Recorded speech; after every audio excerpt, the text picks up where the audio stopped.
Hi friends, இன்னைக்கு நம்ம சேனல்ல என்ன வீடியோ பார்க்க போறோம்னா ஒரு சூப்பர் டேஸ்டியான பூண்டு குழம்பு எப்படி செய்யணும்னு பார்க்க போறோம்.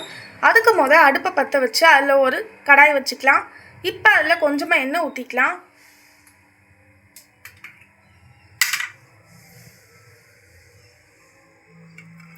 எண்ணெய் கொஞ்சம் தாராளமாகவே ஊற்றிக்கோங்க.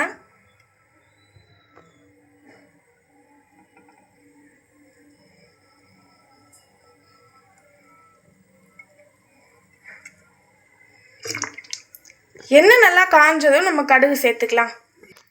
இப்போ எண்ணெய் நல்லா காஞ்சிச்சு, வெந்தயம் சேர்த்துக்கலாம். இப்போ அடுத்து கொஞ்சமாக கொத்தமல்லி சேர்த்துக்கலாம்.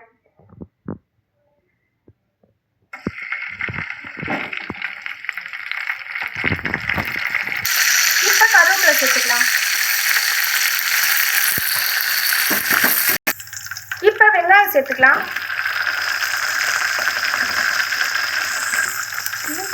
அடுத்து ஒரு கைப்பிடி அளவுக்கு நல்லா தாராளமாகவே பூண்டு சேர்த்துக்கோங்க. பூண்டு குழம்புக்கு பூண்டு நல்லா நிறையாவே சேர்த்துக்கோங்க, அப்போ தான் நல்லா டேஸ்ட்டாக இருக்கும். இப்போ நம்ம நல்லா வதக்கிக்கலாம். இப்போ வெங்காயம் நல்லாவே வதங்கிடுச்சு. இப்போ நம்ம கொஞ்சமாக தக்காளி சேர்த்துக்கலாம். ஒரு 4 மீடியம் சைஸ் தக்காளி சேர்த்தா கரெக்டாக இருக்கும்.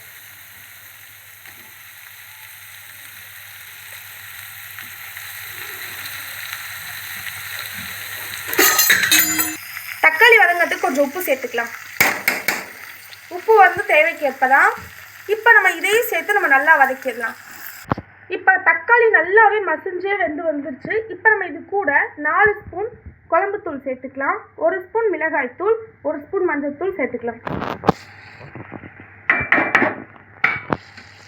இப்போ இது எல்லாத்தையும் சேர்த்து நம்ம நல்லா கிண்டி விட்டுறலாம். இப்போ இதுவும் அந்த மசாலாவோட சேர்ந்து நல்லாவே மிக்ஸ் ஆயிடுச்சு. இப்போ நெல்லிக்காய் சைஸ் அளவுக்கு புளி எடுத்து அதை கரைச்சி வச்சுருக்கேன், அதையும் சேர்த்துக்கலாம். இப்போ இந்த குழம்பு வந்து நல்லா கொதிச்சு வேகட்டும். இதுக்கடையில் நீங்கள் இந்த குழம்பு குடிச்சு பார்த்துட்டு உங்களுக்கு உப்பு பத்தலைன்னா நீங்கள் உப்பு சேர்த்துக்கோங்க.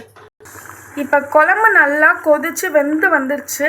ஒரு அருமையான பூண்டு குழம்பு ரெடி ஆயிடுச்சு. இதை கண்டிப்பாக நீங்களும் உங்கள் வீட்டில் ட்ரை பண்ணி பாருங்கள். எல்லோரும் ரொம்ப ரொம்ப விரும்பி சாப்பிடுவாங்க. இந்த வீடியோ உங்களுக்கு பிடிச்சிருக்குன்னு நினைக்கிறேன். பிடிச்சிருந்துச்சுன்னா மறக்காமல் இந்த வீடியோவுக்கு லைக் பண்ணிக்கோங்க. இதை நிறையா பேர் பார்க்கணுன்னு நினச்சிங்கன்னா ஷேர் பண்ணுங்கள். இதே மாதிரி நிறையா வீடியோஸ் பார்க்கறதுக்கு நம்ம சேனலை சப்ஸ்கிரைப் பண்ணி வச்சுக்கோங்க. அதே மாதிரி பக்கத்தில் இருக்க பெல் ஐக்கானையும் கிளிக் பண்ணிக்கோங்க. அப்போ தான் நான் டெய்லி போடுற வீடியோஸ் உங்களுக்கு நோட்டிஃபிகேஷனில் வரும். நம்ம நெக்ஸ்ட் வீடியோவில் பார்க்கலாம். பாய்.